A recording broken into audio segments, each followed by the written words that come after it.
Салам Супер ТВ каналының көрүүчүлөрү, аты-жөнүм Эмирбек Арстанбек уулу. Бүгүнкү обужоктун коногу Азиза айым. Саламатсызбы? Саламатчылык. Көптөн бери интернет булактарынан карадым да, сиз маек бериле экенсиз көптөн бери. Тынык болот абы. Жок, чакырбай атасыз. Чакырдык. Чакырсаңар эле келип калабыз. Ооба, мына буюрса алдыдагы мүнөттөрдө кызыктуу эфир болот деген ишеничтемин. Даяр болсоңуз баштайлы. Даярмын. Азыркы учурда Азиза айым ким? Биринчи кезекте эне. Баягы үй бүлөлүү болгондон кийин ушундай болуп калат экен да. Эки чылбыр бир тизгинде алып кетиш чындыгында кыйын. Өзгөчө баягы чыгармачыл чөйрөдө жүргөн инсан үчүн. Анан мен чыгармачылыгыма дагы үй бүлө курган биринчи кезекте ушул үй бүлөм. Мен энемин. Мен жолдошумдун жарымын. Кайын журтума келин. Кандай келин? Билбейм, мен аны кайын журттан сураш керек го. Барып келебиз берсе. Обужоктон жагабызбы? Мен ан үчүн ошондой инсан болуп жаралыш керек го. Андай эмеспи? Андай эмесмин го, билбейм. Келиңиз, сизде дагы бир аз болсо да күлүп жайнагыңызды көрөлү. Өзүңүздүн сулуу экениңизди билесизби? Сулуумун деп айта албайм, балким жагымдуумун. Өзүңүздүн мындай рамкадан алып чыгыңызчы, мындай ээн эркин айтыңызчы. Бирок шүгүр. Эмнеге кыздарга күчүгүм десе жагат, итим десе жакпайт? Таарынат. Мен баягы күчүгүм деген кичинекей жаныбарга салыштырат го. Ит деген чоң. Кандай ойлойсуз? Аял менен эркектин укугу тең болуш керекпи? Тең болуш керек. Айымдар арасында достук жок дейт да. Эмнеге? Болушу мүмкүн эмес деп айтышат. Бул сиздин оюңуз. Атаандашы көп болот деп айтышат да. Көрө албастык дегенчи. Эркектердин деле арасында бар. Эркектердики баягы аялдар сразу эле урушуп баштайбыз да. Ызылдашып, айтышып, чашташып дегенде, эркектер балким акырын сыртка чыгып, балким өздөрүнчө чечип койгон үчүн баягы көпчүлүккө билинбей жабык бойдон калаттыр. Бирок жок эмес, бар. Эмне үчүн жок? Сиздердин достугуңуздардын бекемдиги кандай? Көз тийбезин, буйруса ушул 20 жылга чукулдап калды. Эми бала кезинен дос болгон курбуларым деле бар, бирок могу чыгармачылык чөйрөдө жүргөн үчөөбүздүн, андан башка дагы өзүмдүн баягы өзүм менен теңдеш курбуларымдын арасында достор көп элебиз. Айымдар. Айымдар. Анда дос болсо, баарын түшүнөт, баарын көтөрөт. Досторуңузду 3 сөз менен айтып жамандап бериңизчи. Биринчи Розага. Таарынчак. 1. Сын пикирди кабыл албайт. 2. Бат урушуп кетет. Эми Айнур айымга, Айнур эжеге. Чечимди бат кабыл алат. Жени чукул. Жаман эмес мындай. Бир аз терс эмелери ушул эле го. Анда мактасакчы. Кимисин? Экөөнү чогуу эле мактап коюңузчу. Чогуубу? Роза ак көңүл. Берешен. Ак көңүлдүү кармаганда керек болсо кийип турган бут кийимин дагы, керек болсо жаңыр жаздырган аранжировкасын дагы бериши мүмкүн да. Урматтуу ырж айымдар, эгерде сизге обондо бир керек болуп аткан болсо, анда сөзсүз түрдө Роза Шакирова кайрылыңыз. Бат-баттан чыгып кетем десеңиз, кайрылыңыз. Сизге керек болсо клибине тартып берет экен, аябай берешен экен. Чындыгында эле ошондой. Айнур эже? Ак көңүл. Бат тарынат, бат жазылат.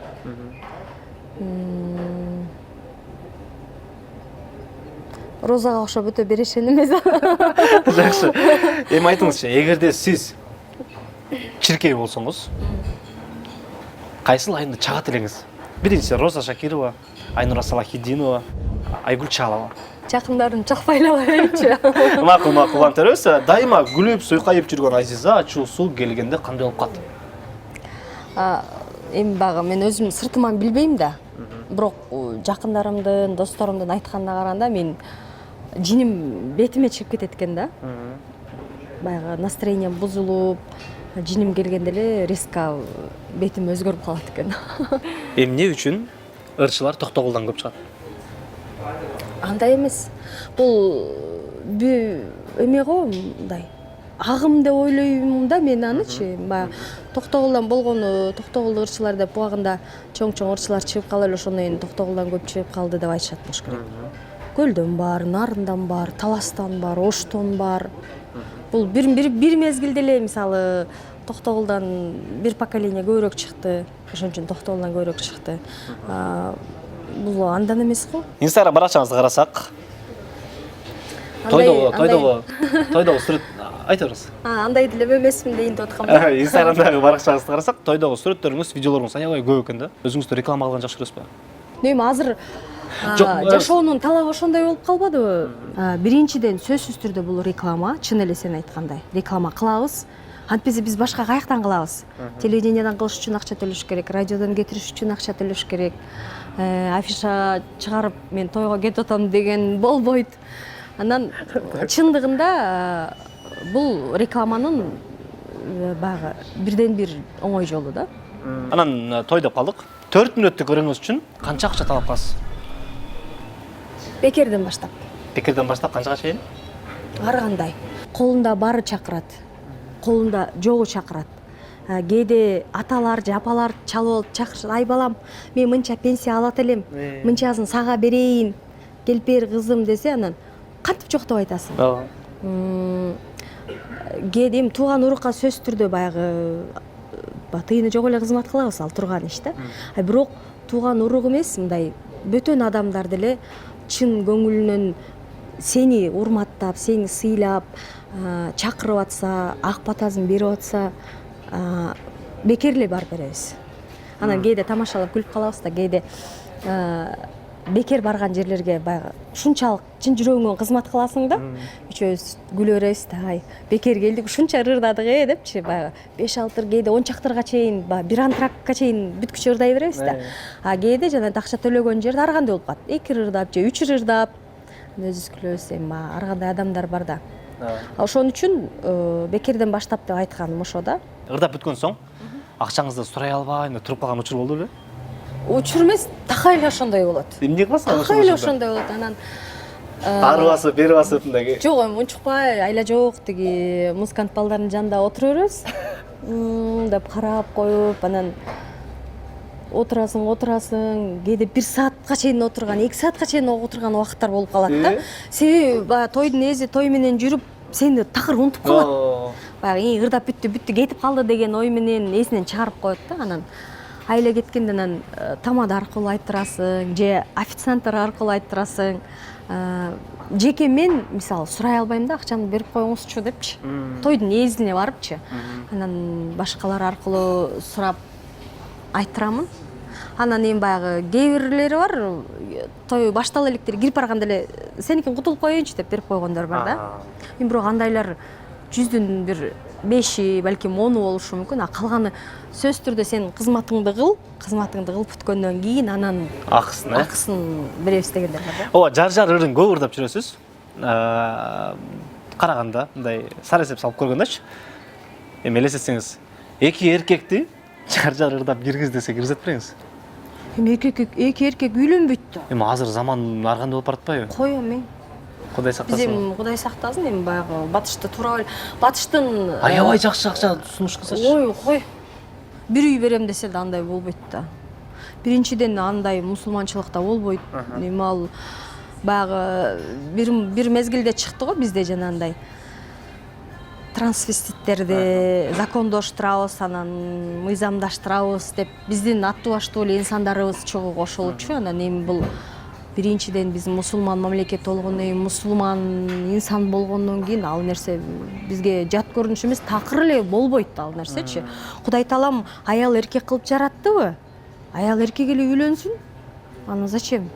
Бизден кийинки муундар өсүп келе жатат да, анан биз ошол кийинки биздин муунубузга биз жаман жагы эмес, жакшы жагыбызды көрсөтүшүбүз керек. Кудай сактасын.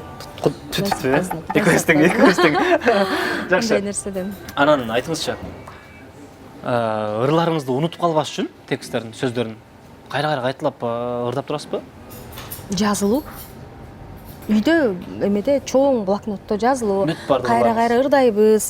Жаңы жаздырган ырды сөзсүз түрдө студияга барарда момундай баракка жазып алабыз. Жаттаганга чейин карап кайталап ырдайбыз, антип бизе болбой калат. Кыйын го, э? Жок, унутуп каласың да текстти. Ооба, канчалар бар. Ырчы катары айтсаңыз өзүңүз, ырчылардын жакпаган сапаттары кайсылар мындай иренжиткен? Текеберчилик кылып, балким өзүн өзү баалагандык, көтөргөндүктү жаман көрүшү мүмкүн. Жөнөкөй болуш керек, Жөнөкөй болуш керек го. Атыңызды пайдаланып иш бүтүргөн учур болдубу? Мен деген Азизамын. Жок. Башка сактаналыштарыңыздан айырмаланып, сиз үй бүлөңүздү көп жарыялабайт экенсиз да? Неге? Жок, эмнеге жарыялашым керек? Жок, эмнеге? Бул эми үй бүлө мага гана тийиштүү нерсе да. Ал үй бүлөдөгү эмени сыртка чыгаргым келбейт. Мен сизди жолдошуңуз менен бир интервьюга чакырсам макул болсуңарбы? Зачем? Жолдошум да менден популярдуу болуп кетпейби?